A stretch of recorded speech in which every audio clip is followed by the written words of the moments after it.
and welcome to my YouTube channel Physics Numericals by Asutosh. This is our lecture number 7 on vector, and in today's lecture we are going to study about addition of more than two vectors. Earlier we have seen addition of vectors, addition of vectors, subtraction of vector, etc. But in today's lecture we will deal with addition of more than two vectors, that is addition of more than two vectors, that is mainly we will study addition of three vectors I, j, k. Let us see now. I will now from now I will continue in Hindi. तो चलिए देखिए, हम आपको पहले बता चुके हैं कि जैसे कि मान लीजिए ये आफ्टर दिवाली नाइट है, इसीलिए बीच बीच में आपको क्रैकर्स के बर्स्ट होने की आवाज़ सुनाई देगी, पर आपको विचलित नहीं हो रहा है, आप ध्यान लगा के सुनते रहिए। यहाँ पे क्या है कि हम आपको बता चुके हैं एडिशन किस तरीके से करते हैं। जैसे मान लीजिए कि एक वेक्टर है कोई जिसका वैल्यू इस तरीके से लिखा हुआ है 2i cap plus 3j cap.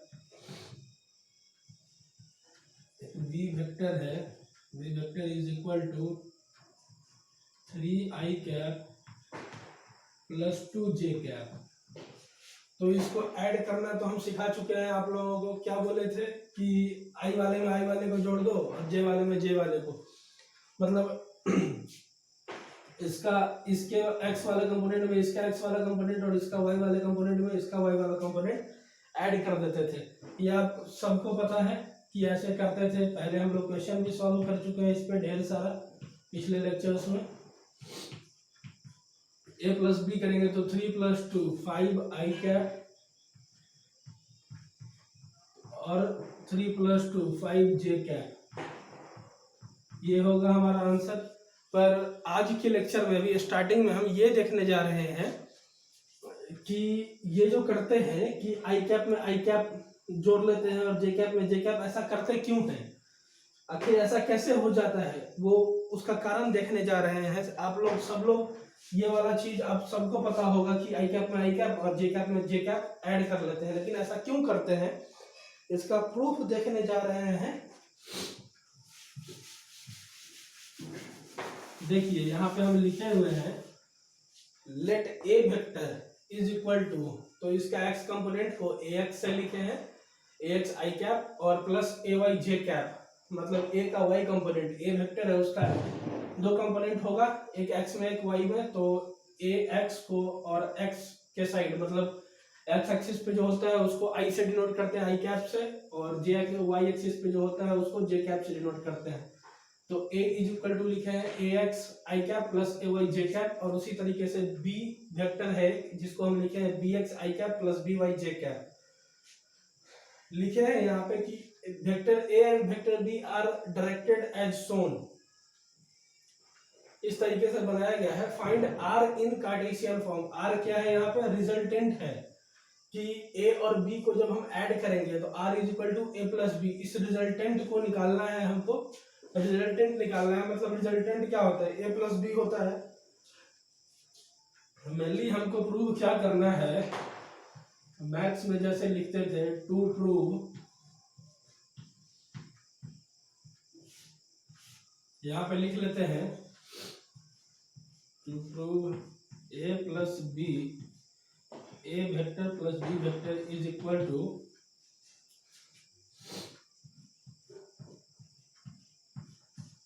a का x कंपोनेंट प्लस b का x component i cap plus a का y कंपोनेंट प्लस b का y कंपोनेंट j कैप। ऐसा होता है, ये आप जानते हैं कि रिजल्टेंट जो निकालते हैं, रिजल्टेंट क्या निकालते हैं, मतलब उसका जो सम निकालते हैं a प्लस बी रिजल्टेंट के बराबर है। तो x में x वाले को जोड़ते हैं, जो बोले थे कि i में i वाले को और j में j वाले को, तो मतलब कि a का x कंपोनेंट और b का x कंपोनेंट, a का y कंपोनेंट और b का y कंपोनेंट ऐड करते हैं। लेकिन ऐसा क्यों करते हैं ये इस फिगर से समझेंगे हम लोग। इस फिगर में क्या है देखिए, y एक्सिस और x एक्सिस हमने बनाया है। यहाँ पे एक a वेक्टर ऐसे जा रहा है, फिर b वेक्टर यहाँ से ऐसे है ट्रायंगल्स लॉ ऑफ एडिशन से आप जानते हैं कि अगर एक वेक्टर का डायरेक्शन इस तरफ है ऐसे, और फिर दूसरा वेक्टर इस तरीके से इससे टेल टू हेड कनेक्शन है, तो रिजल्टेंट जो होगा हमारा वो अपोजिट डायरेक्शन में होगा। हम जा रहे हैं इस तरीके से, तो रिजल्टेंट अपोजिट डायरेक्शन में होगा। आपको ट्रायंगल लॉ ऑफ एडिशन याद होगा, आई होप। ठीक है, इतना आपको मालूम है। अब चलिए देखिए, यहां से हम एक लाइन ड्रॉ कर लेते हैं।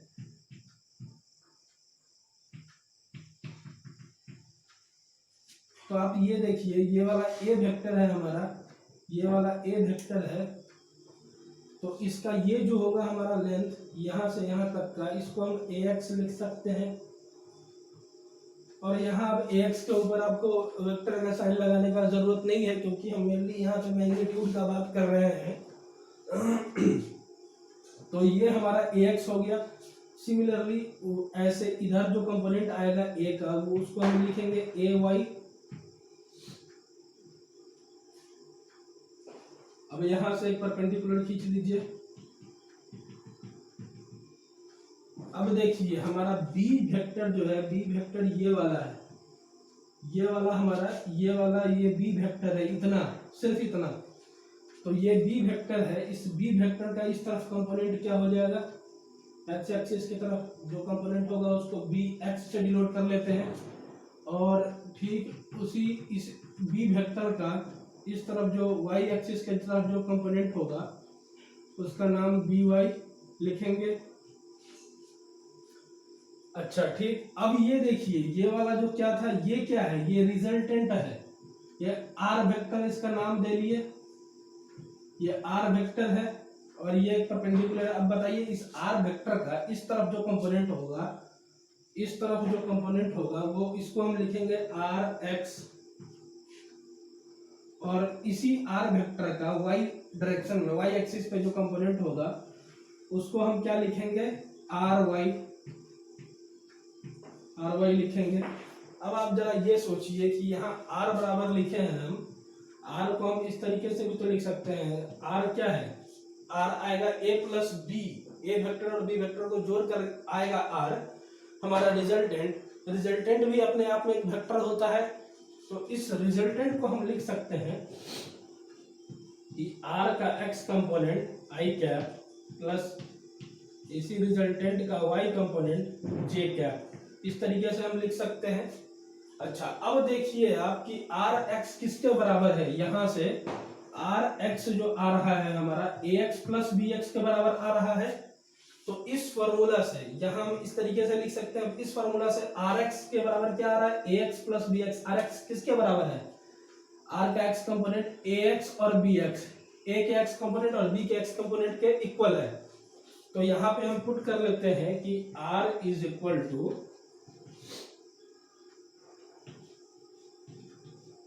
ax plus bx, I cap की जगह पे आई कैप लिख लिए।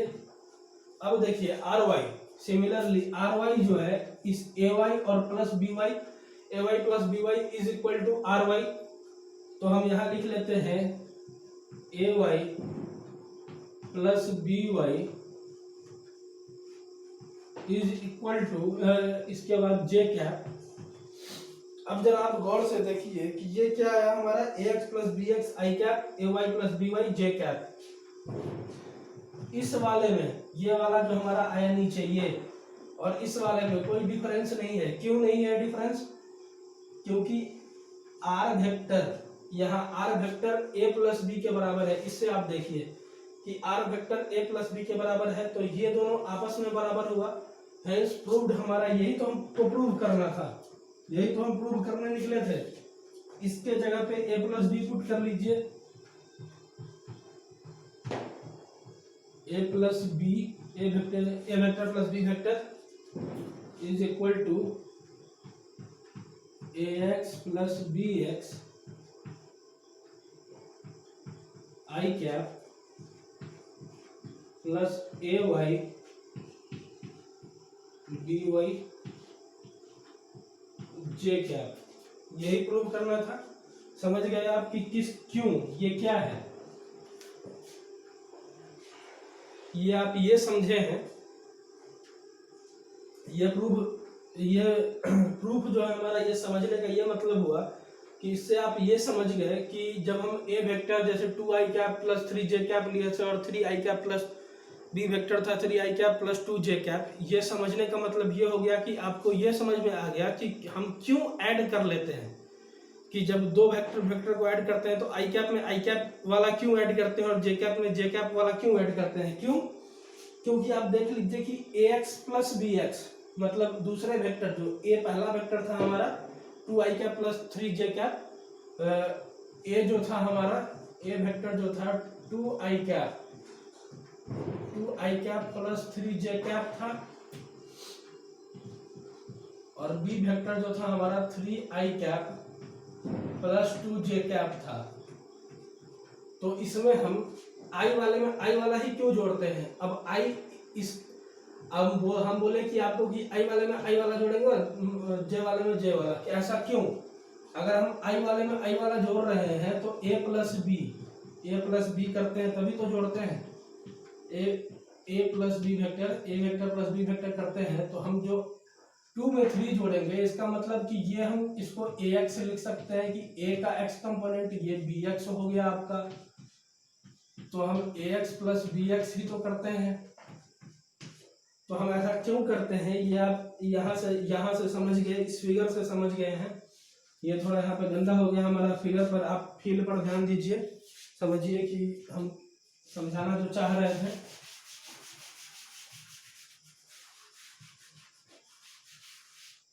अब आप स्क्रीनशॉट ले सकते हैं।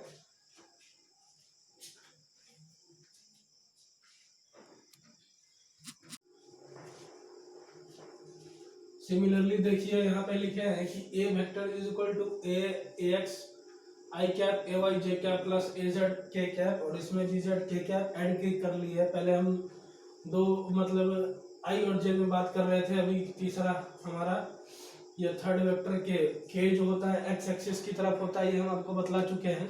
एक्स एक्सिस के अलोंग एक unit vector, orthogonal unit vector जब हमने आपको पढ़ाया था उस समय हम ये बताए थे, आई जे और के का कंसेप्ट बताए थे आपको। तो अब यहाँ पे देखिए कि जब ए और बी इस तरीके से हो तो किस तरीके से ऐड करेंगे, सिंपल वही वाला है चीज, जैसे कि अब ए एक्स प्लस बी एक्स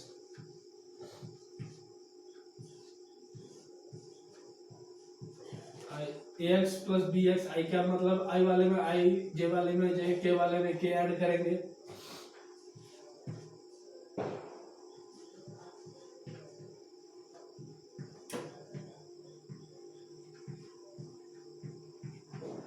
और इस तरीके से ए Z plus B Z K cap हो गया। यही था हमारा मतलब, क्या कहते हैं कि बस यही सिंपल सा है। ये तो आपको मालूम ही था पहले से कि ऐड करते हैं कि आई में आई, जे में जे, के में के, लेकिन अभी आप समझ गए कि ऐसा क्यों होता है। प्रूफ आपने देख लिया है आई और जे वाला और के वाला का, तो यही होता है। इसको आप लिखना चाहें तो लिख सकते हैं। अच्छा, इस पर अगर क्वेश्चन करना हो, जैसे कि क्वेश्चन अगर आपको करने का मन है, तो A vector is equal to 2i cap plus 3j cap plus 4k cap. एक दूसरा वेक्टर ले लीजिए B vector, i cap plus j cap plus 5k cap. ठीक है, इसमें आप हमको निकाल कर बताएंगे ए प्लस बी वेक्टर निकाल के बताइए, और ए माइनस बी निकाल कर बताइए। वीडियो पॉज कर करके और जल्दी से सॉल्व कीजिए। इसमें कुछ सॉल्व करने जैसा है नहीं, बहुत ही काफ़ी सिंपल है।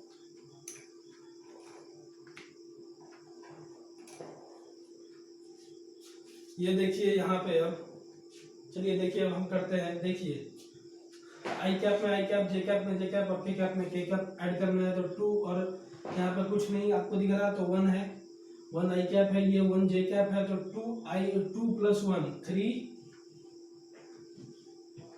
3i कैप प्लस 3 और 1 4j कैप,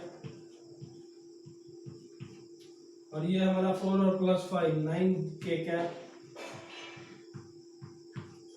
ठीक है, अब a माइनस बी करेंगे। 2 में से 1 माइनस हुआ हमारा, तो i कैप बचा, 1 i कैप भी लिख सकते हैं आप। 3 में से 1 माइनस हुआ तो 2j कैप, 4 में से 5 गया तो -1, तो -k कैप। ये हो गया आपका सिंपल सा ये क्वेश्चन था हमारा, इसको क्वेश्चन नंबर 1 मान लीजिए। चलिए अब हम आगे देखते हैं, आगे ढेर सारा क्वेश्चन करेंगे इस पे।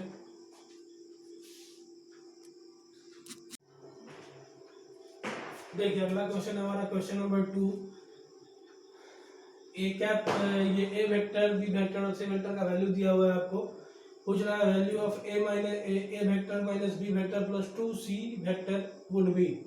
ठीक है, आपको आप लोगों में से कुछ लोगों को लग सकता है कि क्वेश्चन बड़ा इजी करा रहा हूं मैं। अभी स्टार्टिंग है लेक्चर का, इसलिए इजी करा रहा हूँ। लास्ट में मैं अभी लास्ट तक इस लेक्चर के आपको काफी अच्छे क्वेश्चंस कराऊंगा, इसलिए पेशेंस रख के देखिए वीडियो। देखिए पहला जो है हमारा ए वेक्टर क्या कह रहा है, a minus B plus 2c का वैल्यू। तो a का वैल्यू एज इट इज डाल लेते हैं, पहले लिख लेते हैं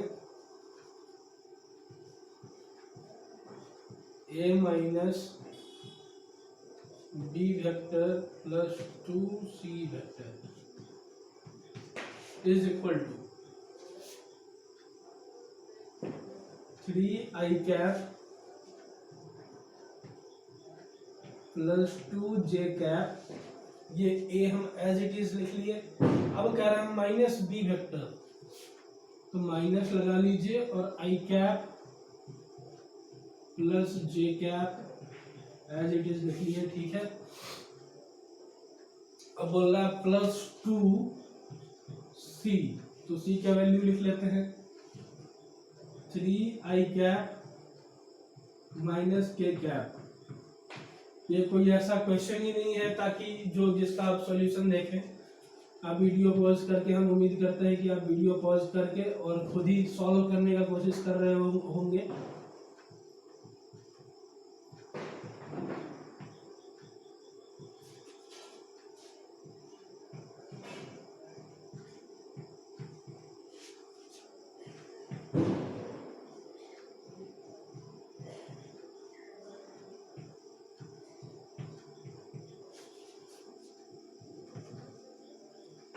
थ्री और प्लस 6 9i कैप, नहीं 3 प्लस 6 9i कैप और minus i cap 8i cap होगा वैल्यू इसका।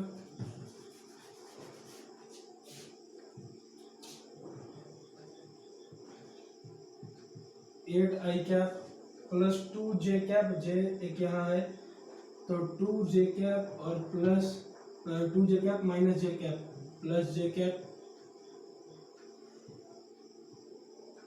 और k कैप एक ही है माइनस 2k कैप। यही हो गया आपका आंसर कि this will be the value of a vector minus b vector plus 2c vector. ठीक है, अभी अगला क्वेश्चन करते हैं।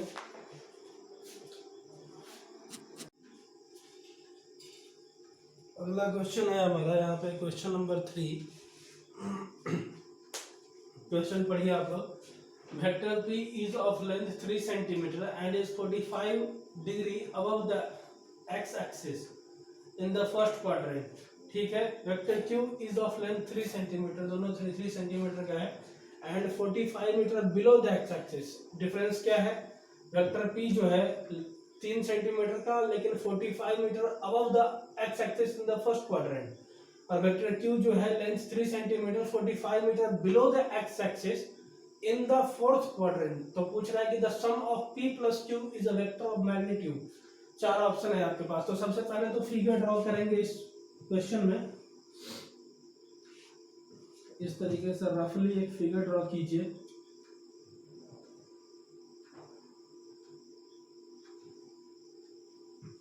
ये x हो गया, ये y हो गया। ठीक है, vector p is of length 3 centimetre and is 45 metre above the x axis. तो ये हो गया हमारा वेक्टर p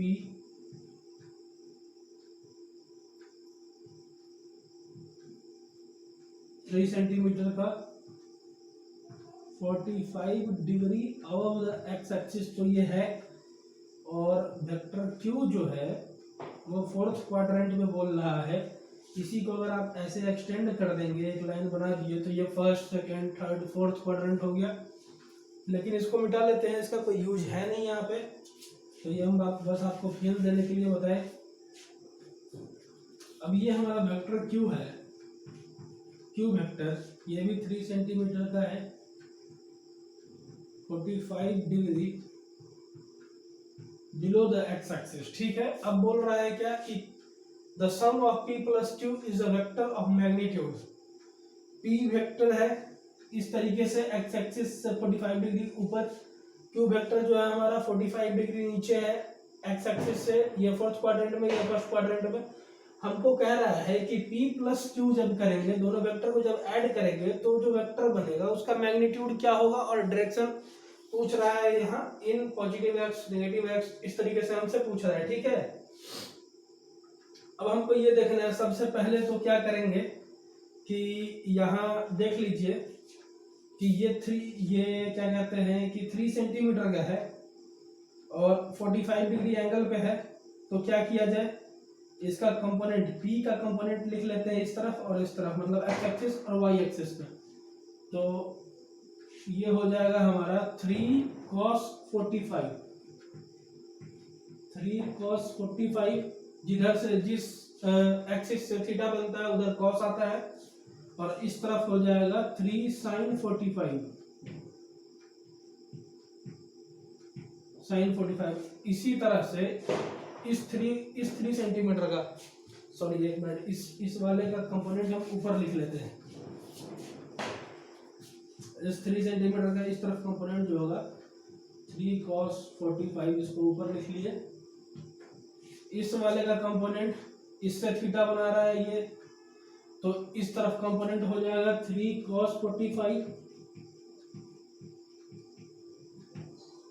और इस तरफ मतलब y एक्सिस में, नेगेटिव y एक्सिस में इसका कंपोनेंट हो जाएगा 3 sin 45।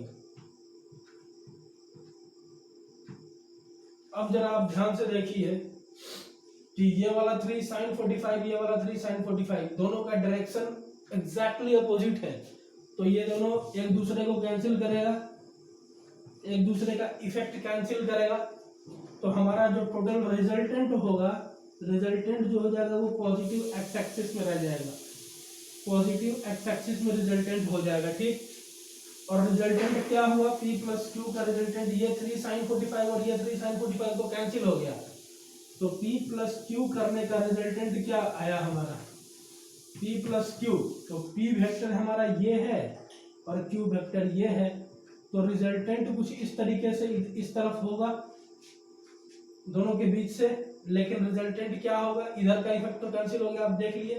अब p plus q is equal to 3 cos 45 और प्लस 3 cos 45, तो इसको आप लिख लीजिए कि 6 cos 45,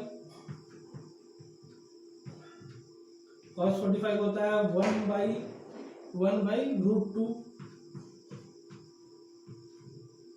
तो ये आ गया हमारा 6/√2 centimetre in positive X axis, 6/√2 centimetre in positive X axis. C हो गया आपका आंसर। इसमें हम क्या बतलाए हैं जरा फिर से एक बार देखिए, फिर से एक बार देखते हैं।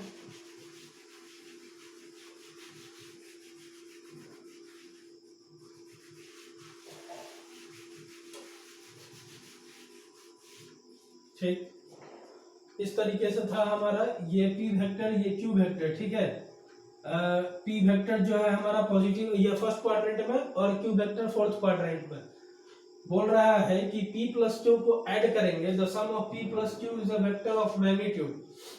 तो p प्लस क्यू, तो पहले p का हम कंपोनेंट निकाल लेंगे x एंड y में, तो p का जो इधर x p वेक्टर का एक्स कंपोनेंट जो आएगा वो ये 3 सेंटीमीटर मैग्नीट्यूड है इसका, तो और 3 cos 45 आएगा ये, क्योंकि ये इस तरफ से एक्स एक्सिस से इसका थीटा बन रहा है, तो इधर से थीटा बनता है, उधर cos थीटा आता है, और सिमिलरली इधर 3 sin 45 हो जाएगा।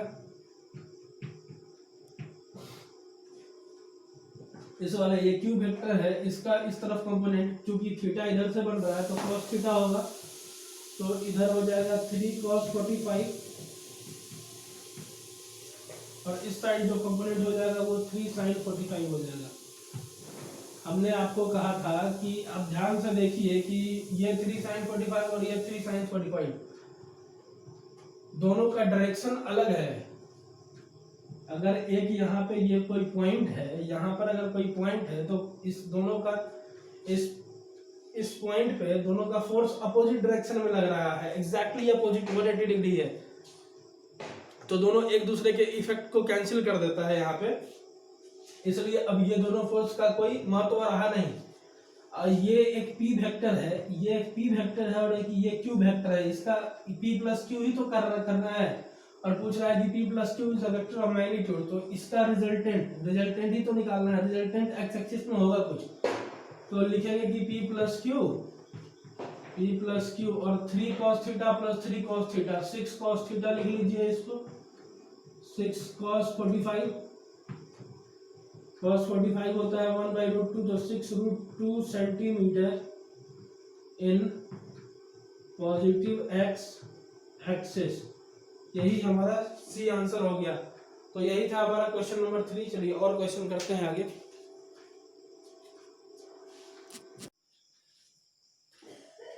देखिए अगला क्वेश्चन है हमारा क्वेश्चन नंबर 4 कि for some situation what will be the magnitude of, ये मैग्नीट्यूड लिखे हैं, what will be the magnitude of minimum force that can be applied in any direction so that the resultant force is along east direction for shown situation, मतलब दिखाए गए स्थिति के लिए what will be the magnitude of minimum force that can be applied in any direction, कोई force का magnitude क्या होगा, मिनिमम फोर्स का, कोई मिनिमम फोर्स कि कम से कम that can be applied in any direction, मतलब इस पूरे फिगर में किसी भी डायरेक्शन में फोर्स लगाइए, so that the resultant force is along east direction. East direction में मतलब कि किस तरीके से फोर्स लगाएं, इस तरफ लगाएं या इस तरफ लगाएं या इस तरीके से लगाएं, या किधर से कौन सा डायरेक्शन में फोर्स लगाएं और कितना लगाएं। मैग्नीट्यूड पूछा है और डायरेक्शन आपको डिसाइड करना है कि कौन सा किस डायरेक्शन में लगाना है, ताकि रिजल्टेंट फोर्स जो है हमारा ईस्ट डायरेक्शन के अलोंग हो। ठीक है, अब आप इस फिगर में देखिए कि एक ये 4 न्यूटन का फोर्स ईस्ट डायरेक्शन में है पहले से,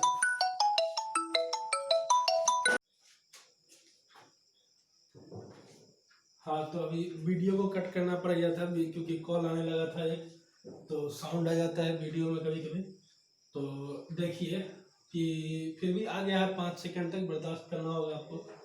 हम देख रहे हैं कि द रिजल्टेंट फोर्स जो है हमारा वो 4 न्यूटन है ईस्ट डायरेक्शन में, और ये रिजल्टेंट फोर्स नहीं, यहाँ बोल रहा है resultant force is along east direction. ठीक है, ईस्ट डायरेक्शन में रिजल्टेंट फोर्स हो इस तरीके से कि किधर फोर्स लगाएं कि रिजल्टेंट फोर्स हमारा ईस्ट डायरेक्शन में हो, और 3 न्यूटन इस तरफ नॉर्थ डायरेक्शन में, 4 न्यूटन इस तरफ, 5 न्यूटन जो है हमारा 37 डिग्री ईस्ट से बना रहा है। अब इसका 5 न्यूटन का हम रिजल्टेंट है, ये 5 न्यूटन का कंपोनेंट निकालेंगे ईस्ट और नॉर्थ में, जैसे एक्स और वाई में निकालते थे वैसे ही।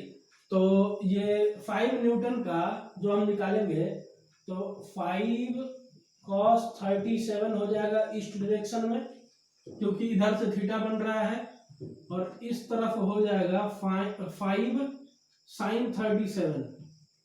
ठीक है, 5 sin 37। अब देखिए कि आपको हमको क्वेश्चन में क्या कह रहा है कि फोर्स ऐसा लगाना है, हमको मिनिमम फोर्स इस तरीके से लगाना है ताकि रिजल्टेंट फोर्स जो हम हो हमारा ईस्ट डायरेक्शन में हो, ईस्ट डायरेक्शन के अलोंग हो। तो अच्छा, तो वो कैसे होगा, ईस्ट डायरेक्शन के अलोंग सारा रिजल्टेंट फोर्स कैसे होगा। अब इस वाले 5 न्यूटन का मेरे लिए कोई काम नहीं है, क्योंकि इसका प्रभाव, इसका इफेक्ट, इसका कंपोनेंट जो निकाले हैं हम, अब निकाल लिए, तो अब इससे कोई लेना देना नहीं है। अब आप ये वाले, इस वाले 3 न्यूटन और 5 sin 37 और इस वाले 4 न्यूटन और 5 cos 37 को देखेंगे, ठीक है। अब आप सोचिए कि अगर हमको ईस्ट डायरेक्शन में सारा का सारा फोर्स चाहिए, मतलब रिजल्टेंट फोर्स चाहिए, तो हमको ये वाले 5 sin 37 और 3 न्यूटन को हमको काउंटर करने के लिए, बैलेंस करने के लिए, इसके इफेक्ट को कैंसिल करने के लिए एक इक्वली अपोजिट फोर्स इस डायरेक्शन में लगाना होगा। ये नॉर्थ डायरेक्शन है तो ये साउथ में लगाना होगा हमको। तो जिस मिनिमम फोर्स का ये बात कर रहा है यहाँ पे हमको, तो F minimum is equal to, हम लिख सकते हैं क्या, 3 + 5 sin 37, 5 sin 37, और sin 37 का वैल्यू क्या होता है 3/5। तो इसका वैल्यू लिख लीजिए 3/5, तो 5 से 5 कैंसिल, मिनिमम फोर्स जो आ गया हमारा ये 6 न्यूटन आ गया। और ये यही तो पूछ रहा है कि what will be the magnitude of minimum force that can be applied in any direction so that the resultant force is along its direction। तो ये 6 न्यूटन है फोर्स along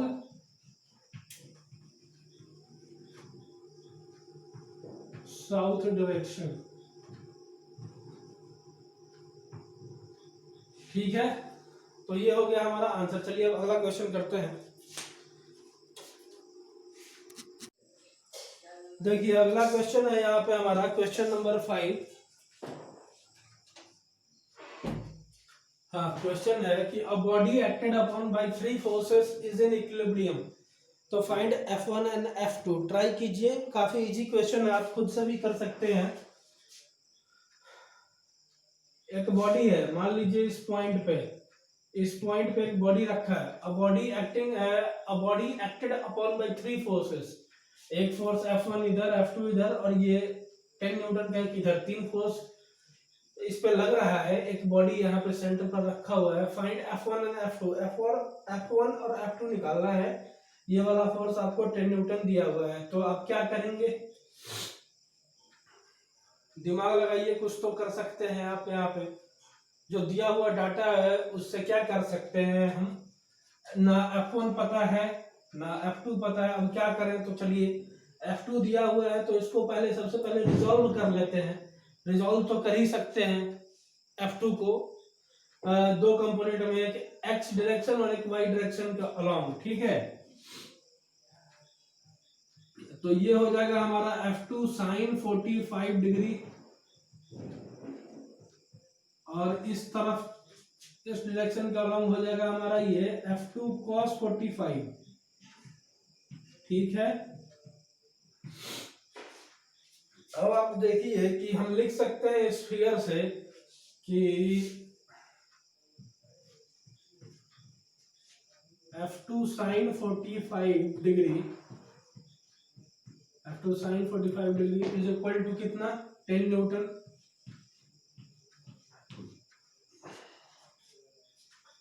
F2 का डायरेक्शन ऊपर की ओर, तो उसका डायरेक्शन नीचे की ओर, दोनों को इक्वेट कर सकते हैं। sin 45 होता है √2, तो F2 डिवाइडेड बाय √2 और 10, तो F2 का वैल्यू कितना आ गया हमारे पास, 10√2 न्यूटन, ठीक है, 10√2 न्यूटन। अच्छा, अब देखिए कि F1 इज इक्वल टू, इस क्या बोलते हैं, F2 cos 45 is equal to F1 लिख सकते हैं हम, F2 cos 45 is equal to F1, ऐसा लिख सकते हैं। F2 का वैल्यू आप यहां से पुट कर लें, 10√2 cos 45 डिग्री, ठीक है। तो लिख लेते हैं cos 45 degree is equal to F1, 10√2 into 1/√2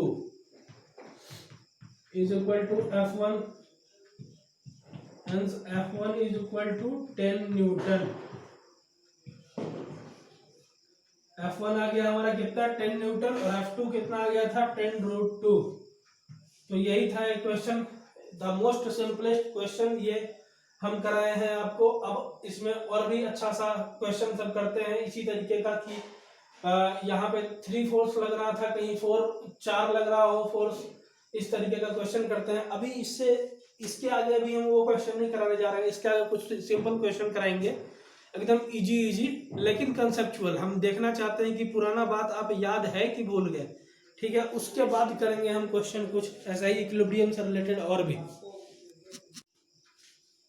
देखिए अगला क्वेश्चन है question number 6, if a vector plus b vector is a unit vector along x axis, a का वैल्यू दिया हुआ है वेक्टर a का, then what is vector b का value निकालना है, ठीक है। लिखा हुआ क्या है, पहले लाइन से हम मतलब निकालते हैं, a plus b is a unit vector along x axis. इसका यह मतलब हुआ कि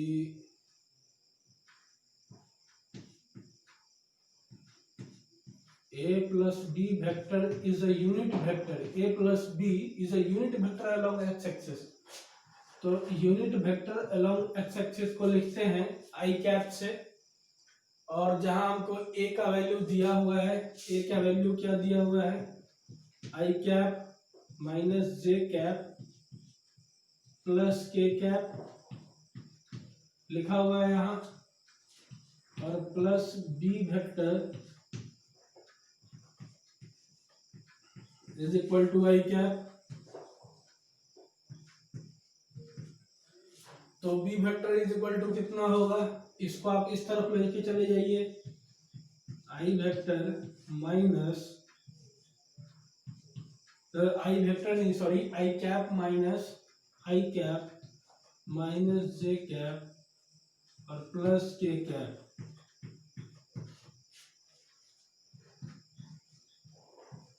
आई cap minus I cap plus J cap और माइनस के कैप। तो आंसर आ गया हमारा B vector is equal to J cap minus K cap. ये हो गया आंसर हमारा। सिंपल सा क्वेश्चन था, बोले थे हम आपको एक और ऐसा ही सिंपल सा क्वेश्चन कराता हूं। देखिए क्वेश्चन नंबर 7 अगला क्वेश्चन है हमारा। द क्वेश्चन है तो ये सॉरी बोल रहा हूं मैं कि द क्वेश्चन नंबर 7। अच्छा देखिए क्वेश्चन नंबर अगला है question number 7, the unit vector parallel to the resultant of vector a and b is, ठीक है। बोल रहा है यूनिट वेक्टर, तो पहले तो हम the unit vector parallel to the resultant of vector a and b is. तो पहले a एंड b का रिजल्टेंट निकाल लेते हैं, उसके बाद ऊपर जो लिखा है यूनिट वेक्टर पैरेलल टू तो वो देखेंगे, पहले रिजल्टेंट निकाल लेते हैं, ठीक है। ए हमारा दिया हुआ है ए वेक्टर कितना है 4i कैप। जिस तरीके से हम लिख रहे हैं ना, यहाँ पे तो लिखा हुआ ही है, हम फिर क्यों लिख रहे हैं, इसलिए लिख रहे हैं कि आपको सॉल्व करते वक्त भी इसी तरीके से लिखना है कॉपी पे।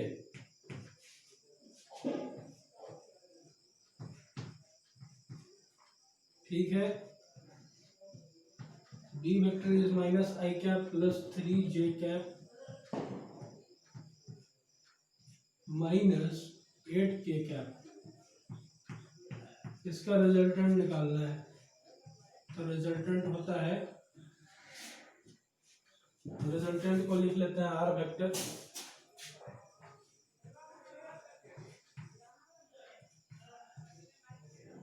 आर हो जाएगा हमारा ए प्लस बी वेक्टर के इक्वल,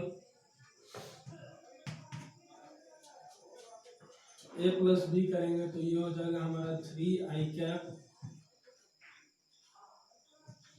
प्लस 6j कैप और माइनस 2k कैप। ठीक है, अब देखिए आप कि आर हमारा आ गया, आर वेक्टर कितना आ गया, एक बार इधर फ्रेश से लिख लेते हैं। आर वेक्टर आ गया हमारा 3i cap plus 6j cap -2k cap, ये आ गया हमारा आर वेक्टर। ठीक है, अब हमको क्या कह रहा है कि the unit vector parallel to the resultant of vector इतना है। तो the unit vector parallel to the resultant, the unit vector parallel to the resultant, वो हमको निकालना है। तो हमारा रिजल्टेंट आ गया क्या, ये आ गया रिजल्टेंट।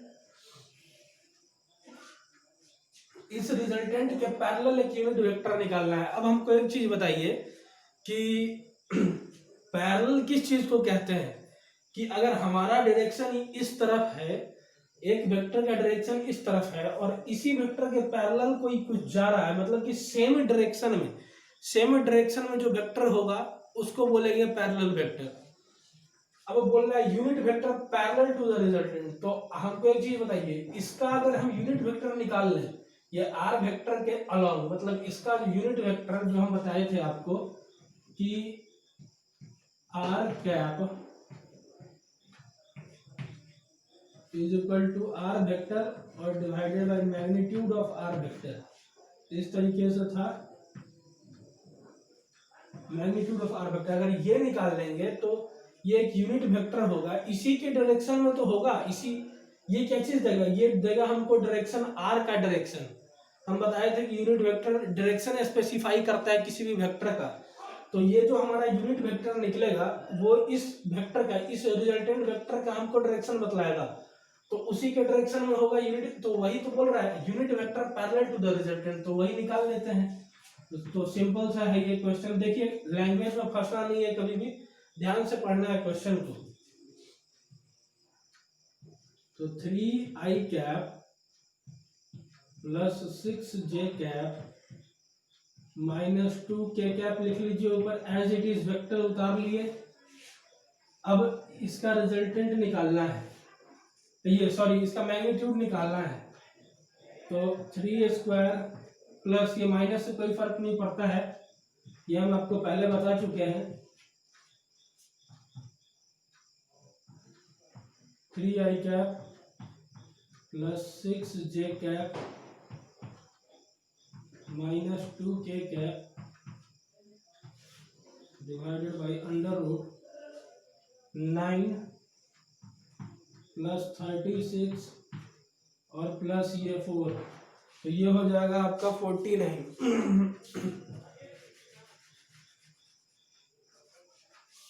ये हो गया कितना 49, तो आंसर हो जाएगा 1/7 3i cap plus 6j cap -2k cap, यही हो गया हमारा आंसर। यही एक यूनिट वेक्टर है जो पैरेलल है रिजल्टेंट वेक्टर के। चलिए अब करते हैं इक्विलिब्रियम वाला क्वेश्चन।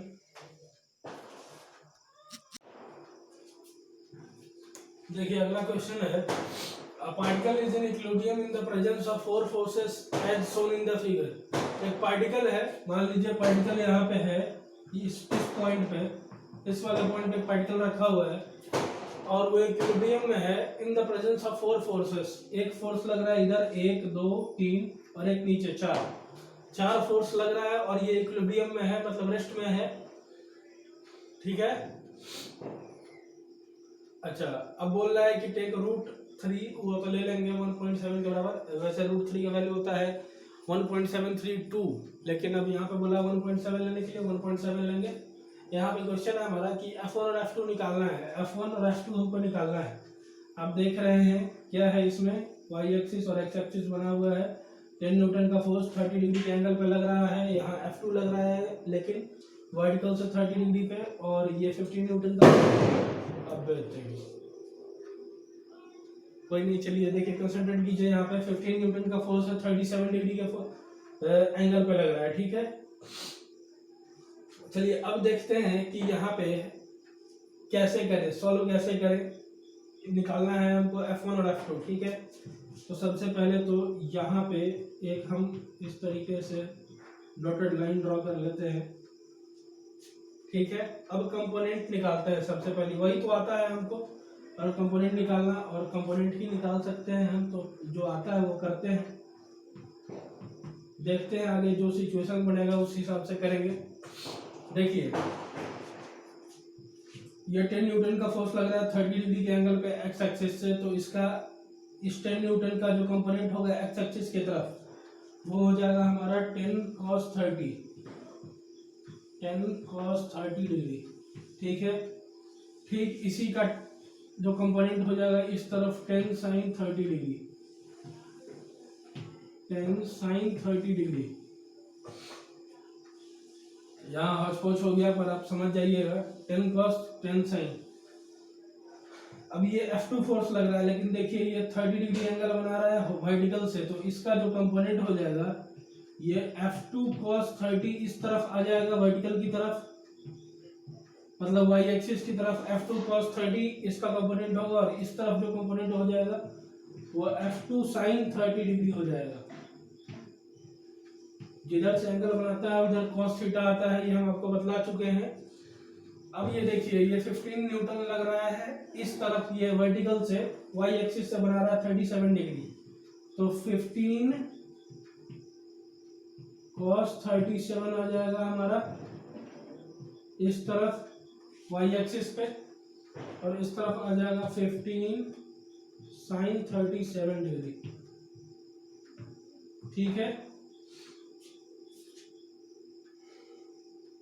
चलिए अब देखते हैं कि अब देखिए अब हमको इस वाले 10 न्यूटन से, इस F2 से, इस 15 न्यूटन से कोई मतलब है क्या?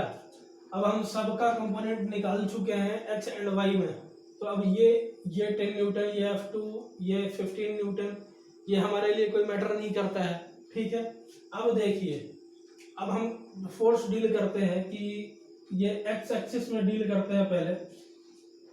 अब देखिए कि हम क्या लिख सकते हैं, ये 15 sin 37 is equal to 10 cos 30 degree, 10 cos 30 degree plus F2 sin 30 degree, ऐसा हम लिख सकते हैं। अब चलिए इसी में प्रोसीड करते हैं। sin 37 का वैल्यू होता है 3/5। हम ट्रायंगल बतला चुके हैं आपको 37 डिग्री वाला, वो याद रखना है। 10 cos 30, तो cos 30 का वैल्यू होता है √3/2,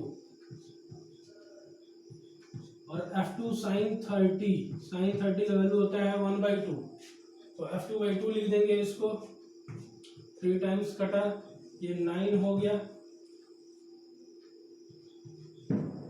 5√3 plus F2/2, F2/2 is equal to 9 minus 5√3,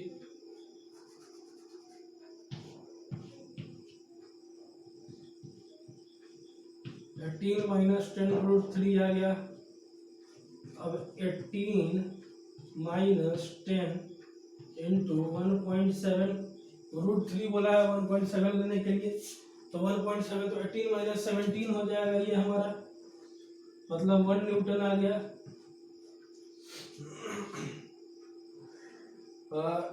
F2 आ गया हमारा 1 न्यूटन,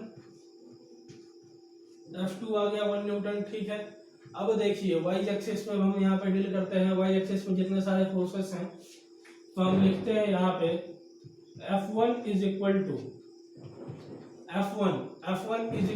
F1 बैलेंस करेगा ऊपर के सारे फोर्सेस जो y एक्सिस में लग रहे हैं, तो 10 sin 30 degree, 10 sin 30 degree plus F2 cos 30, तो F2 आ गया हमारा 1, तो 1 लिख देंगे इसके जगह पे, 1 cos 30 डिग्री, और प्लस नीचे में, या हाँ चलिए यहीं पे लिखेंगे 15 cos 37 डिग्री। अब देखिए 10 sin 30 कितना हो जाएगा, sin 30 का वैल्यू होता है 1/2, तो ये 5 हो जाएगा हमारा। 1 cos 30 डिग्री, तो cos 30 होता है √3/2, तो √3/2 लिख लीजिए। 15 cos 37, तो cos 37 का वैल्यू हो जाएगा 4/5, तो ये हो जाएगा 15 इंटू 4/5, तो F1 का वैल्यू आ गया हमारा 5 और 4 इंटू 3 12 और 5 फिर 17 प्लस √3/2, तो यहाँ 1.7 रखेंगे। 1.7 को आप 2 से डिवाइड करेंगे तो 0.85 आएगा, तो F1 का वैल्यू आ जाएगा 17.85 न्यूटन। तो हमारा F1 कितना आया था? F1 आया था 1 न्यूटन, F2 आया था 1 न्यूटन, यहाँ पे F2 आया था 1 न्यूटन और F1 आ गया 17.85 न्यूटन। तो यही था क्वेश्चन हमारा, ये देख लिए। यहाँ का आज का लेक्चर यहीं पे समाप्त होता है और आगे अब हम लोग मल्टीप्लिकेशन ऑफ वेक्टर्स पढ़ेंगे। तो थैंक यू फॉर टुडे।